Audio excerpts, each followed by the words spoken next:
the simple harmonic motion is.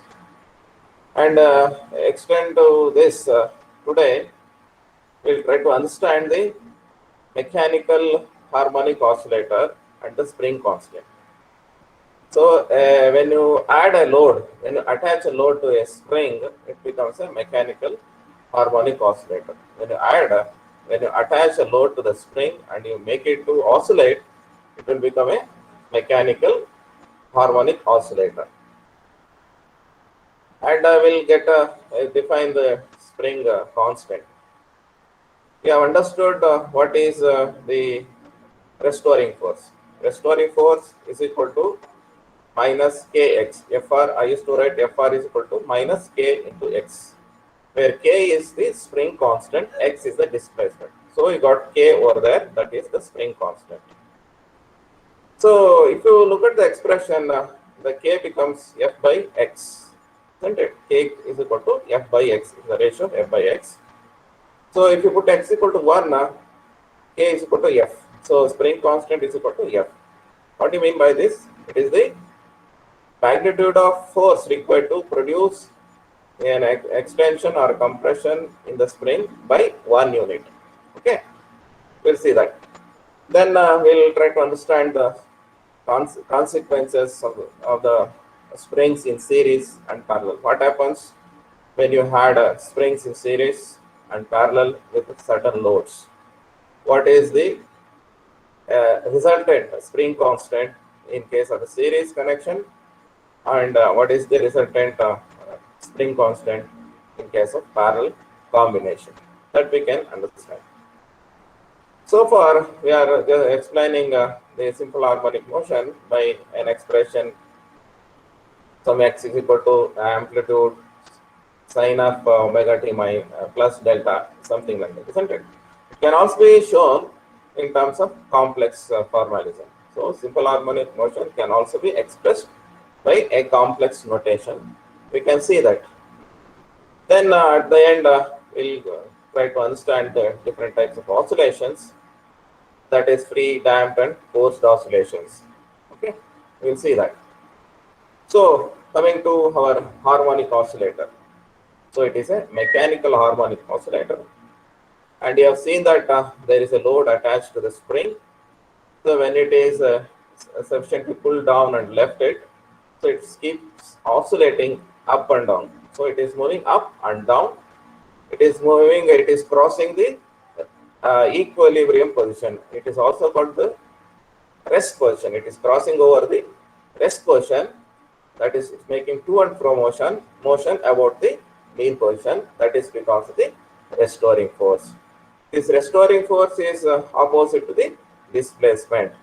So the force that is due to gravity, and the restoring force are that is with that is developed in the spring due to the internal energy, that is potential energy.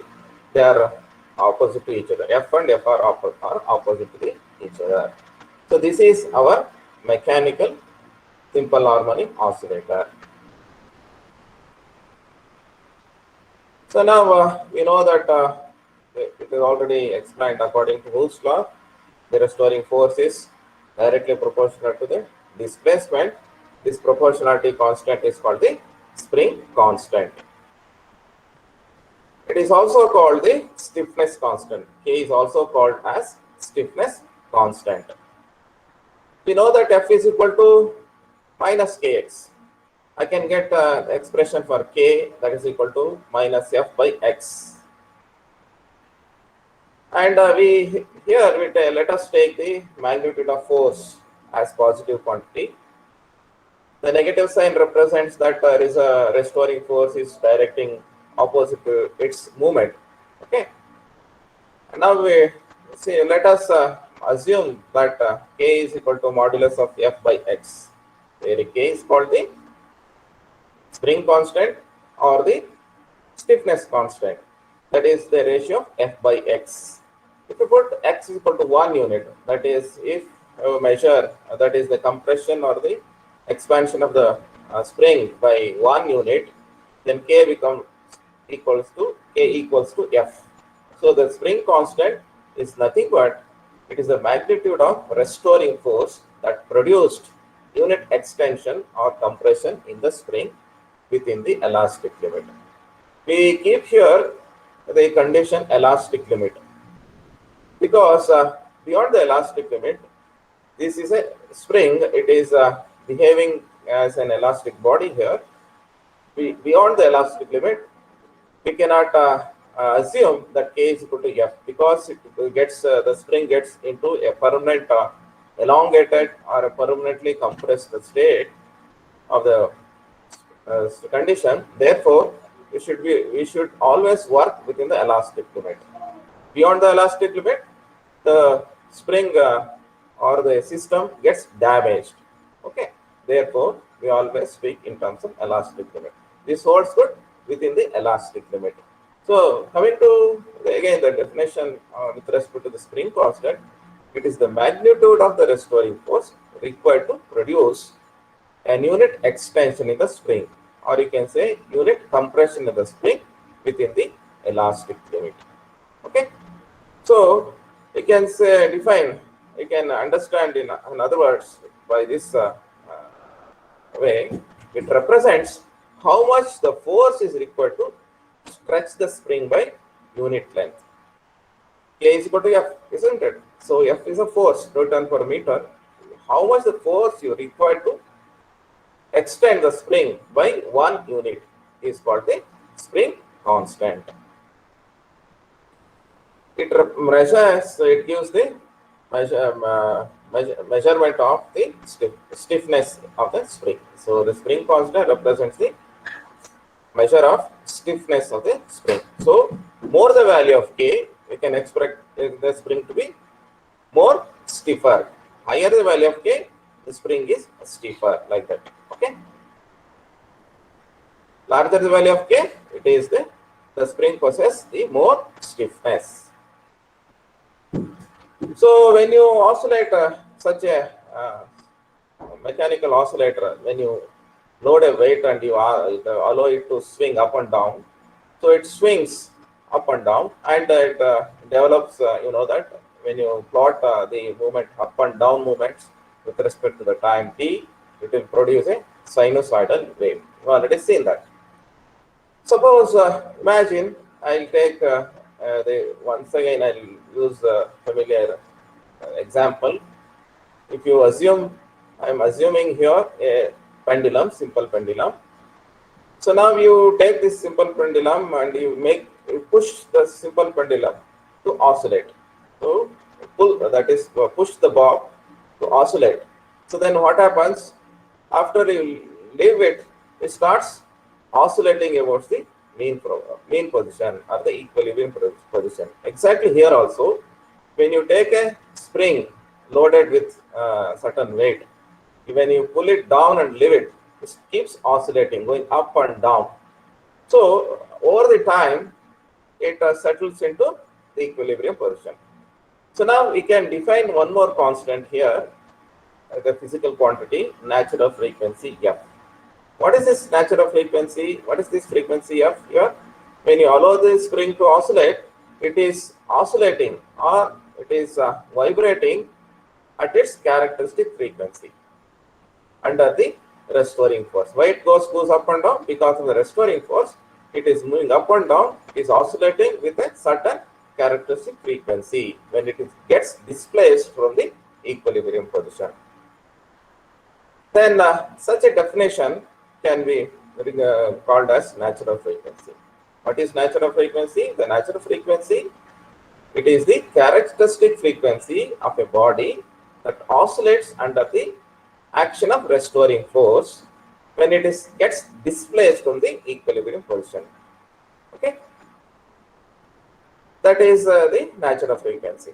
So when you multiply this natural frequency F by 2 pi, it will give you the angular frequency. So angular frequency is equal to 2 pi into F, where F is the natural frequency.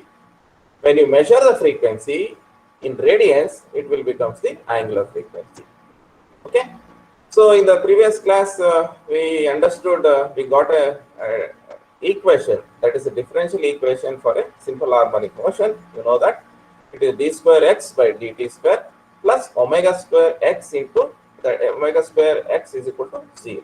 Isn't it? I think you remember this expression.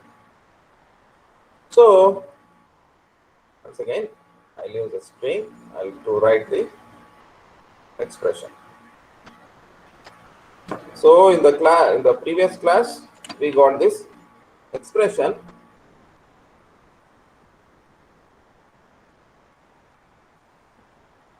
This expression should be familiar. It will be familiar as you go day by day. Okay, as you learn.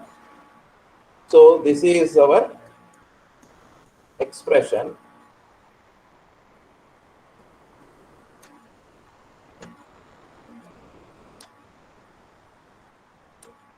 This is the differential equation for a simple harmonic motion where omega is k by m, within the root k by m.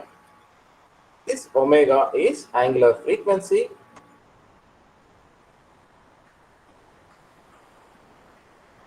that is equal to 2 pi f. What is this f? F is frequency. Frequency, or it is natural frequency. That is, you have a bob,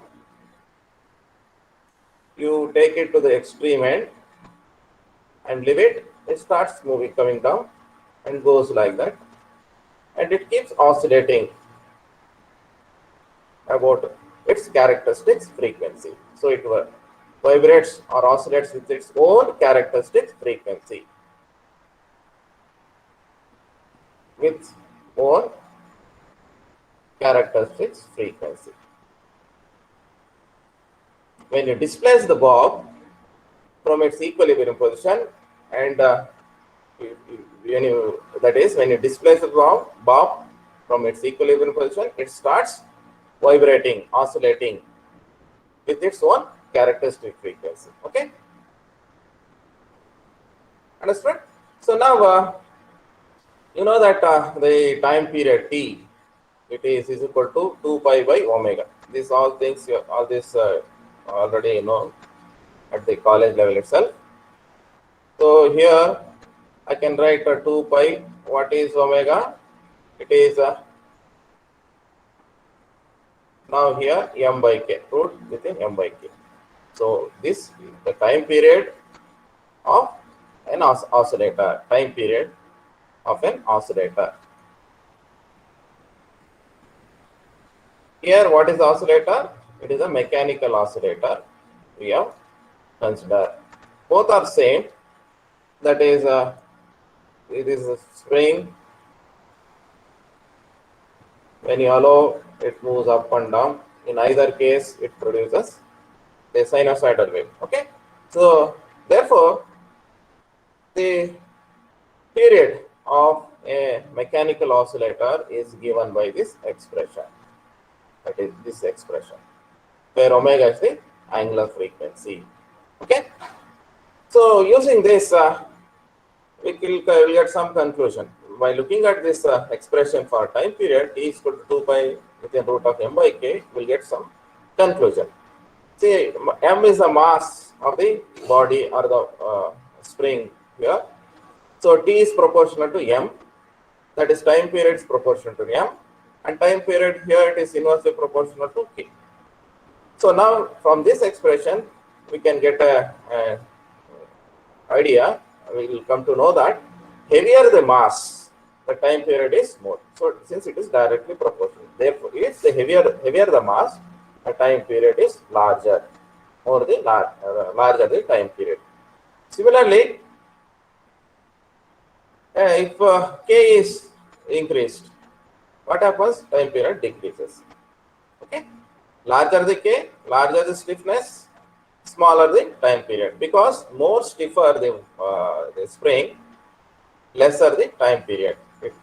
That is, the quicker the oscillation, more the spring constant, the body goes with quicker oscillations. Stiffer the spring, quicker the oscillation because of the lesser time period. Okay, that's about the mechanical simple harmonic oscillator. Now we'll extend our understanding of the springs in series, and when you had springs in parallel, what is the resultant spring constant. See here, this is the one spring. Imagine this is the spring, one spring. This is the, here you got the springs in series, springs connected one after the other. It is in series connection here. Here look at this diagram, springs are in parallel. This is the parallel combination of the springs, and this is the series combination of the springs. Here in this diagram, we have it is shown here that imagine all these springs are got the same spring constant. Okay, and ideally speaking, every spring has its own spring constant. Imagine right now, in this particular case, all the springs got the same spring constant, and when it is loaded with 1 kg, okay, and when the same spring is loaded with same 1 kg, what is the extension? It is twice of the extension. If suppose 1 kg is loaded to this particular spring 1 here in the first diagram, it got extended by x. The same spring is also taken here. Then what is the extension you expect? With the same load of 1 kg in series, it is twice of x. Okay. And when you look at this parallel, the same load, but the extension is of the first case, the diagram. In the first diagram, we got x now, 1 kg, it is x. Here, this extension is shared by both the springs. X is equal to x by 2 and x by 2 here in this case. Okay. And look at the spring constant. If suppose 1 kg of load and its value is spring constant is 0.5 times the original, and when it is in the spring constant, in the parallel case, it becomes the 4 times because it is 2k. You will understand this right now.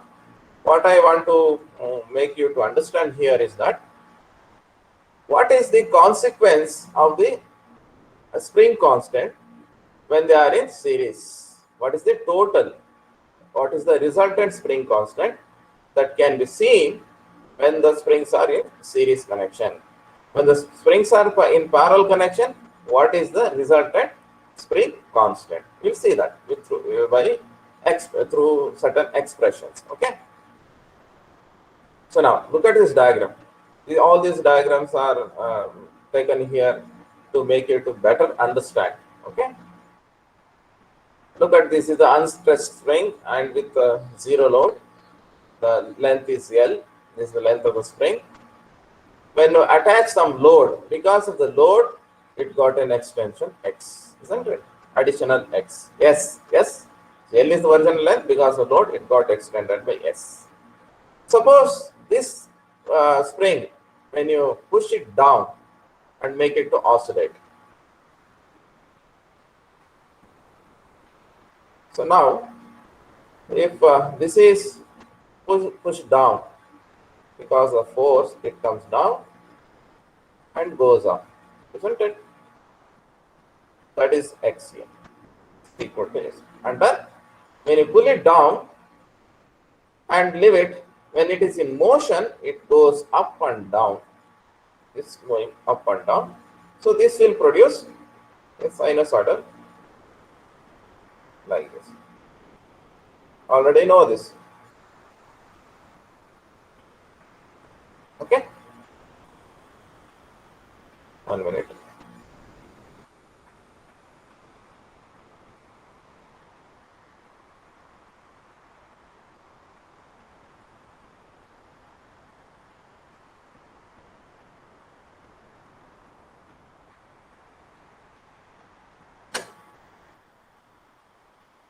So this is the case we had right now. So when you take the springs in series, that is K1 and K2 are the two different springs, and each spring got an extension, got extended by x1 and x2, because These two springs are different. Right now I have considered two different springs of spring constant K1 and K2. Therefore, they got extended by X1 and X2. So here there are two springs. This is K1 and another spring K2. When you apply the load, it undergoes an extension of X1. Okay, because two different springs, they experience different extensions. So springs got extended. So I can write the F with respect to spring 1 minus K1 X1. I can write this way. And for that is force due to the spring 2 is minus K2 X2. I think some students are waiting. We'll go and get back and do this. Okay.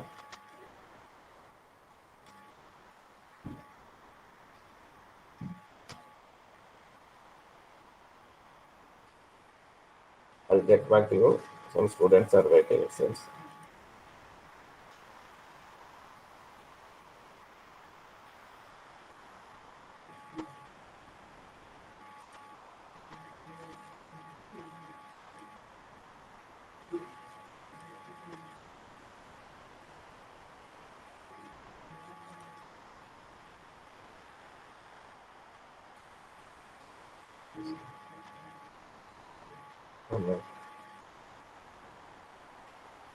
This is the problem once started.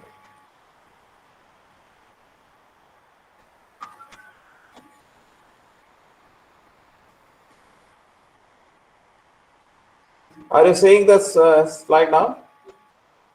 Hello? Yes, sir. Okay, okay. Springs in series now? It is there? Okay.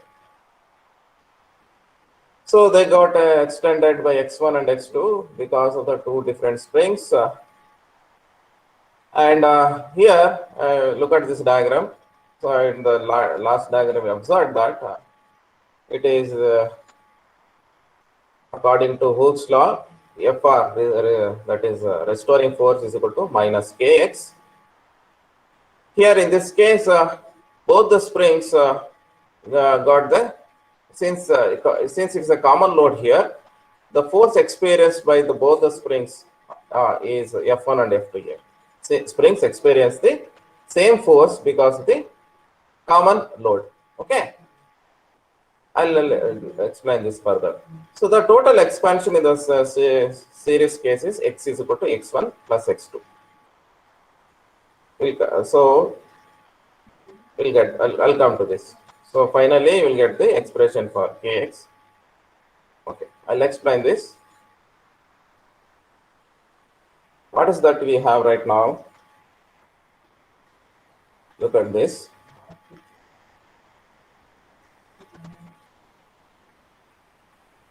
So we got the spring. This is K1. This is K2. No load right no, now. If the same spring is got extended,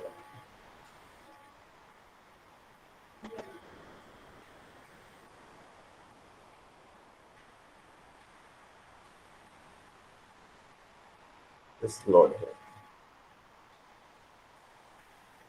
No load here. Sorry.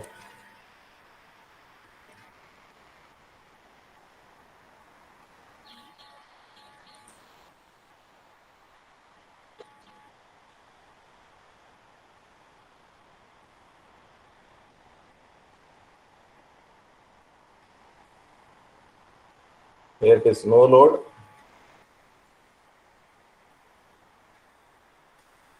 So if there is only one spring here, imagine this is only one spring. Say K1. This is K1, K2. Again, this is K1 and K2 under the load. Okay. So when in load it got extended into this new position, this is x1, isn't it? F is equal to minus k1 into x. Similarly, for spring 2, it's a different force, minus k2 into x2. So now here, suppose it was under zero load, it was somewhere here. Under the load now, it got extended by this amount. What is this x, mu x? It is the sum of x1 plus x2. This spring K1 produces an extension x1. Okay, here K2 produces an extension x2. So when you attach a load, the total extension is x1 plus x2. Okay. So now we know the expression F is equal to mg accelerated due to gravity, that is equal to minus kx. This is well known. That is due to restoring force and that is due to accelerated due to gravity. Now what this, because of the common load, this F is equal to minus kx, that is equal to minus k1x1 minus k2x2. Both the springs experiences a common load. Why? Because this why this is because why this is because both the springs experiences common load. Experiences common load means same force. Okay. So this is F is equal to F1 plus F2. I already written, that is minus kx1 minus kx2 here. So it is minus kx minus kx1 k1x1 minus k2 x2. I write to the left side here. Here mg is that is minus k1x1 is equal to mg, isn't it? Because the force, common force. Therefore, I can get x1 is equal to minus mg by k1, isn't it? Similarly, I can get x2, that is minus mg by k2. Use this here in this expression is equal to minus mg k1 minus mg by k2. What is this? This is minus, similarly, minus mg by k. I call, since it is because the series connection, I write it as kx. Okay. So the minus mg, here is minus mg and this minus mg and minus common factor. We can take it out. I can write as 1 by ks is equal to 1 by k1 plus 1 by k2. So here, if got the springs here, in this case, when you have springs in series, their resultant spring constant, that is 1 by kx, is the reciprocal of 1 by k1 and 1 by k2. Okay. Using this expression, we can get the expression for, okay. So we had this expression.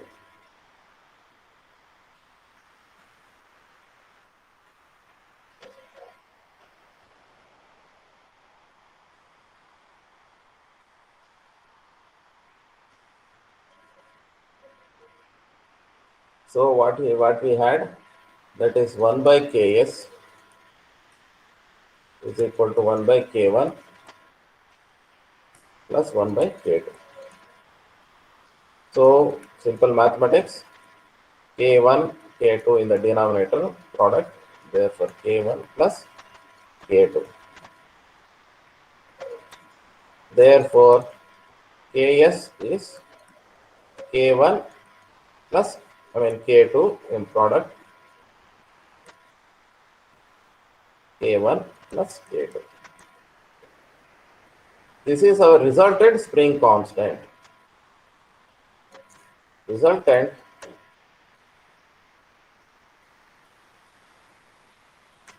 spring constant. Okay. For two springs here. Suppose I have many springs. Then for n, let us say I have n number of springs. How can I write this kx? That is 1 by kx. It is a summation of so many number of springs. Well, that is 1 to n.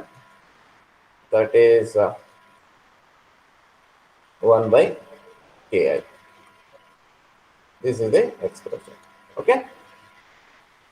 I will give an example for 3 spins. How does it look like? For 3 spins, you can check. That is springs. 3 springs. Ks. You check this. It's a homework. I can write that expression, but I'm asking you to do this. So how do you do this? That is just give a hint how to do this.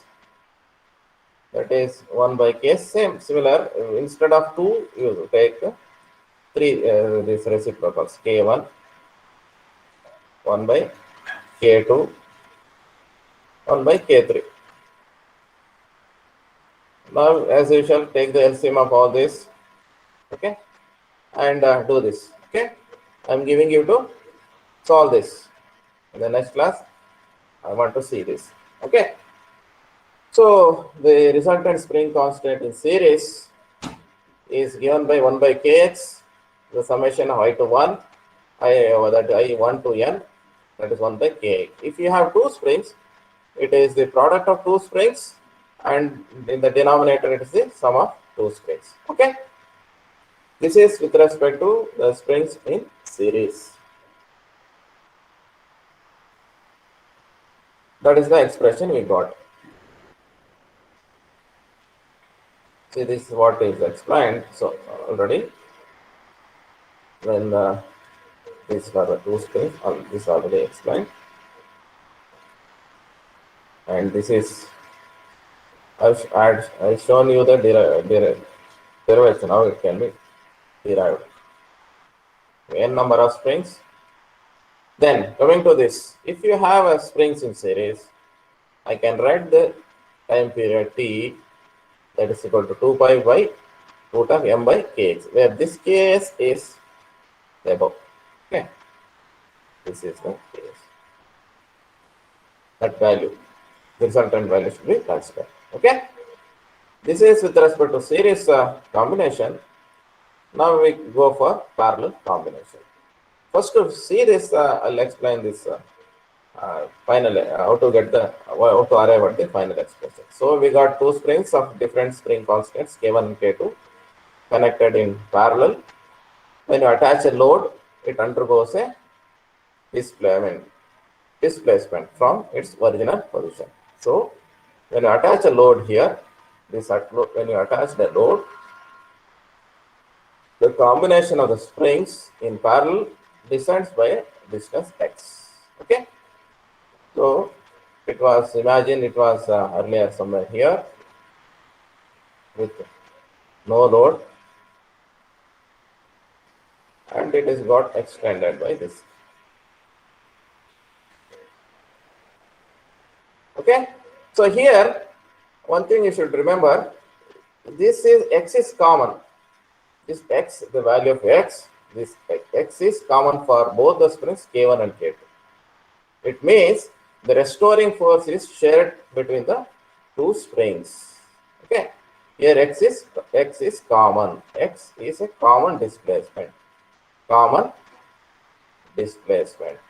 In the series case, you have seen that it is not common. It is x1 and x2. Okay, we'll see that. Both the springs undergo a common expansion or the extension in the spring that is given by x. You know, it's a regular expression for restoring force. F is equal to minus kx. Here, P stands the subscript P stands for the parallel combination to denote the parallel combination. So now the restoring force is shared. So whatever the force in the restoring force felt by the spring K1 and K2 is the sum of the restoring forces. It is shared between the two forces. Okay. Therefore, Fp is equal to F1 plus F2. What is that? The F. See that here. F is minus Kx. Okay. And since I told you this common, x is common. So F1, what do I, how can I write? It is minus K x. Okay. Let this K1, because these are two different springs, they got a different spring constant. Okay. But the extension is common. Therefore, F2 is minus K2 and x is common. So x won't change here. Okay. So then if you add this F1 and F2, see this minus K1x and this minus, because negative signs, so therefore negative negative, that is equal to this expression Kp into x common to represent it is in parallel combination. Okay. So when you take out the negatives, then what will happen? And remove this because x is also common on either side. You take out this x, and negatives also. So it will become Kp is equal to K1 plus K2. So that this will become K1 plus K2. So negatives, these negative signs on all sides, both LHS and RHS gets cancelled. If you take x and LHS and RHS, it's common, so it gets cancelled. Finally, Kp is equal to K1 plus K2. In case of parallel combination, it is the summation, simple summation of the spring constants. So Kp is equal to summation of K1 plus K2 plus K3 and so on. Okay. The resultant spring constant in parallel is the summation of the individual spring constants. So if there are n number of springs, so Kp that is equal to sigma of Ki, where I goes to up to n. It depends on the n number of springs. So then Kp is a force constant. Then we can write the time period T by this expression. So you have a combination, a parallel combination of springs, and when all where when you load a weight to this entire parallel combination, restoring force is shared by all these springs, and there is one common displacement, and you imagine that with respect to the common displacement, it is executing an oscillation, and the corresponding time period it can be calculated by the expression, regular expression T is equal to 2 pi by root of m by Kp, where Kp is the resultant of all the spring constants, sum of the spring constant in parallel. Okay, understood? So now so all these movements are nothing but they are the simple harmonic oscillations, and we can represent the simple harmonic oscillation by a complex form. It's a complex form. We can express simple harmonic motion by a complex notation. Z equal to A plus Ib. What is Z? Z will becomes the displacement, and I will see that this is nothing but initially the displacement.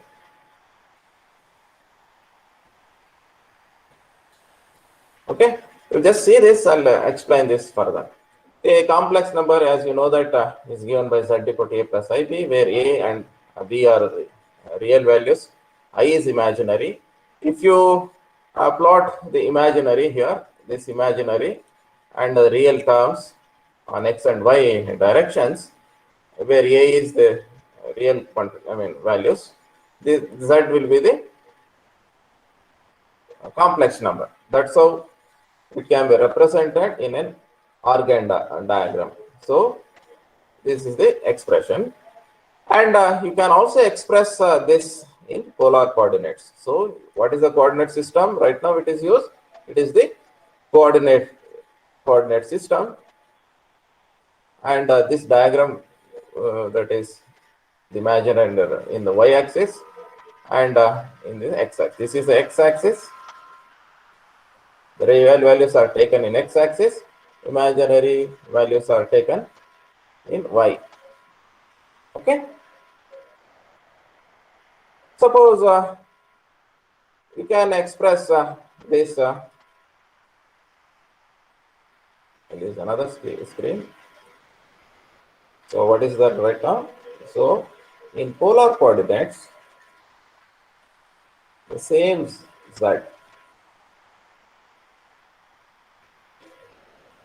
This is theta. Imagine this is r. So you know that from trigonometry, that is what is this side? This is r cos theta. This is a, r cos theta.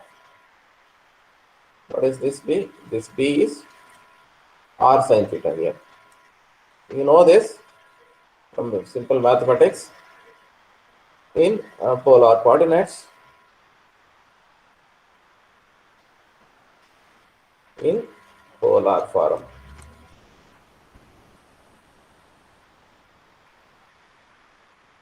So you know that z is a plus ib. What is a? A is equal to this r cos theta, that is r cos theta plus I. What is this b? B is r sin theta, and r is the length of the vector, isn't it? So r sin theta. You know this, all these things already. So I can write r common factor cos of theta plus I sin theta. What is r cos theta plus I sin theta? This term, it is nothing but e to the power of I theta. E to the y theta can be expressed as cos theta plus sin theta. So now this r z is given by this. So is the displacement. How do you say that is displacement? I'll show this. Suppose I can, this particular diagram, I can show in this way.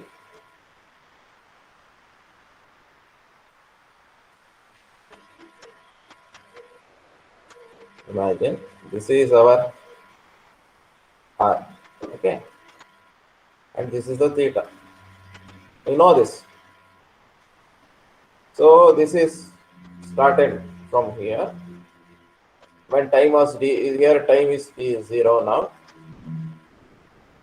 So now as time progresses, it starts moving, isn't it? Goes like that and comes there and comes like that, isn't it? So now at time t is equal to 0, this is this right now here. It goes to the maximum and comes like that, isn't it? It goes like that. So this is corresponding to this value. When it is maximum, you have this value. When it is at here, at this point, so this is, you know, that is 0, and this is 2 pi, and this is 90 degree, pi by 2. This is pi, and it's 3 pi by 2. Okay. So when it is here, when imagine this arrow moves there, it becomes maximum at this point. When it comes to this point, so correspondingly you have this amplitude, and when it comes to here, it goes this way. Isn't it? So it is moving as a wave. So it can be expressed. This is a simple harmonic motion, and this is with respect to the coordinates. Okay, this see that. So this is the displacement. This is equal to what we are writing is equal to x. Okay, understood? So x is equal to nothing but z is equal to r e to the power I theta. Got it? That is what explained here, written here. And suppose if I start the this expression, when initially theta is 0, as t progress, theta goes to value, some value. Isn't it? Theta increases. So therefore, we can, it is already explained this in the polar form, z is r cos theta by sin theta. Theta is varying with respect to time. And theta is called the, if there is a variation, then it's called the variation in the angle, phase angle. Okay. So a simple harmonic motion, this SHM, simple harmonic motion, can be represented by this. This is in the complex phase. SHM is represented in the complex form. Okay. So in a simple harmonic motion in complex notation is given by z equal to r e to the power of I omega t or I theta. Okay. Both are same. Only a phase angle. You got a phase angle because you know that theta is equal to omega into t. This is known to you. Okay. Angular displacement omega is theta by t. With the rate of change of angular displacement gives the angular frequency. So we have seen that this vector, this blue line, is as it gets rotated, it moves from here to this point. So it is going from here, and as it rotates, goes there at 90 degree. Here it comes here at 180. This is 180 degree. This is at 150 degree. It is coming here, and this is 180 degree, and this 210 degree. Look at this. So this pointer is moving. What is this dot? That dot represents the pointer is swinging, is moving in this way. The pointer is moving this way. So look at this same diagram already explained. So this is as this one, as it moves, it takes in this form, and you will see the wave form. So it goes as a sinusoidal wave. Okay. So what is that is moving? It is a vector is moving. If you call this O here and A, OA is the vector that is moving, isn't it? OA, it is the vector here, is moving, or I can say it is rotating. OA is rotating.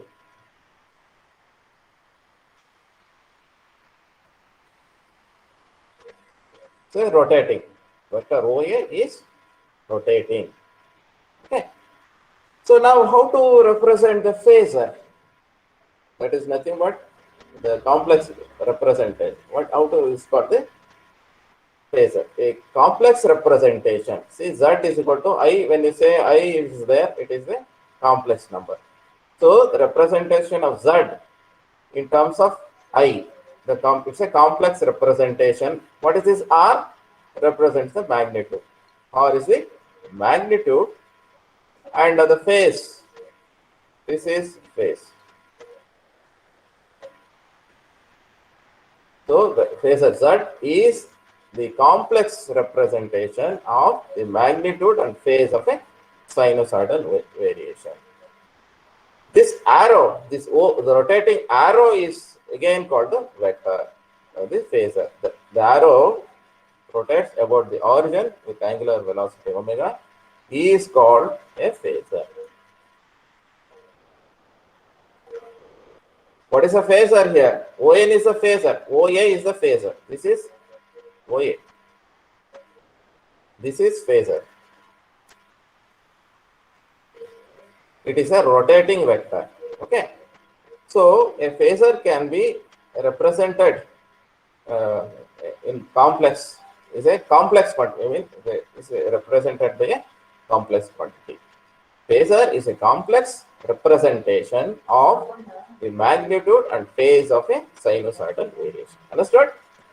Here written, see that at the bottom, last rotating vector is called the phasor. How to define a phasor? Phasor in the examination, it is asked define phasor. Phasor is this expression z equal to r e to the power I omega t plus theta. No, that is the phasor. Phasor is a complex representation. It's a complex quantity. It's a complex representation of the magnitude and the phase of a sinusoidal variation. Understood? Okay. So this is the phasor. The tip of the vector z represents the position of the vector, and it is oscillating. Okay. So now we can get the expression for. Do you have a class now? Anybody? At 1 o'clock? I don't think you have class now. No. Hello? I'll complete within 5 to 10 minutes. Okay. Otherwise it gets completed. Okay. I'll use this. So what we had z is equal to r e to the power I omega t. Okay. I have taken theta is equal to 0 some initially. This is the displacement. I'll make it fast. I'll complete within 5 minutes. Displacement. That is equivalent over x, isn't it? Then what is velocity? It is dz by dt, isn't it? Or isn't it dx by dt? Z here x equal to z. So I have to differentiate the above with respect to time. So I can write I omega r e to the power I omega t, isn't it? Okay. Before to that, here we know that what is that? What we know that e to the power of I theta is equal to cos theta plus I sin theta. So e to the power I omega t is cos omega t plus I sin omega t. Okay.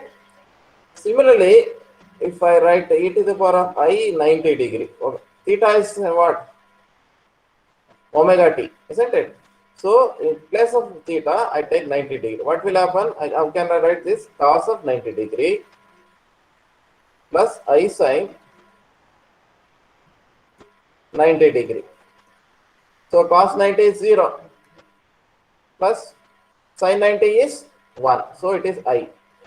I can express e to the power I theta is equal to 90 degree is equal to I. Okay. Is that clear? That is what I wanted to make use. That is e to the power of I 90 degree. I can represent it by I. Therefore, I can write V is equal to I r omega. I'll take it inside e to the power of I omega t. And what is this I? This is the value. I can write substitute for it 90 e I 90 degree. I call this as some V naught. V naught e to the power of I omega t. So this is equal to V naught e to the power of, I can write I omega plus 90 degree. This is V. This is velocity. So velocity, and this is above here. This is expression number 1 and this is expression number 2. When you compare expression 1 and 2, what is that? Expression 2, it has a ahead of 90 degree, represents the ahead, that is here ahead of 90 degree, that is velocity and displacement as a phase of 90 degree. Okay, velocity got an ahead of 90 degree. Okay. So when you look at the displacement and velocity, it has got the 90 degree phase.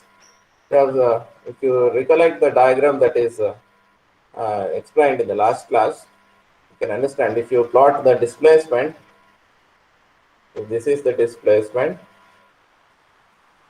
then velocity goes like this.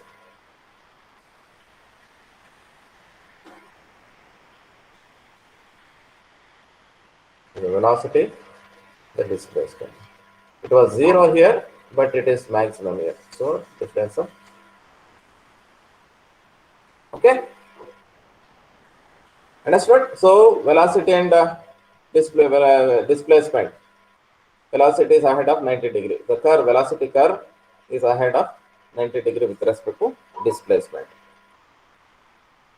Last one.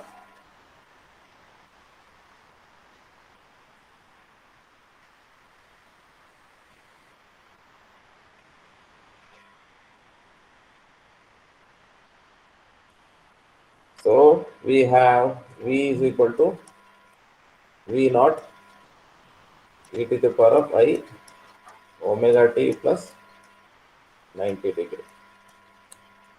That was equal to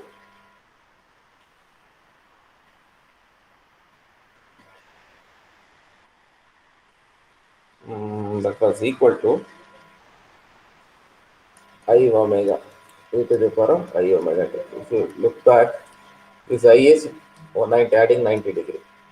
Therefore, I can get the acceleration from this R. I omega is there. So I omega will add e to the power of I omega t.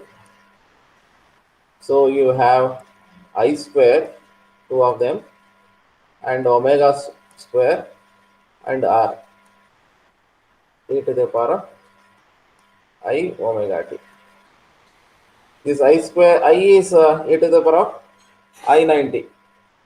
I is e to the power of I, this is.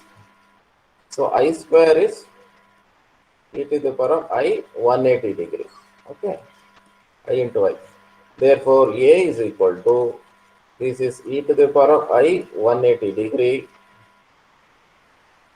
omega square into R e to the power I omega t. So I can take this from A naught e to the power of I omega t plus this one 180 degree. So look at this, acceleration leads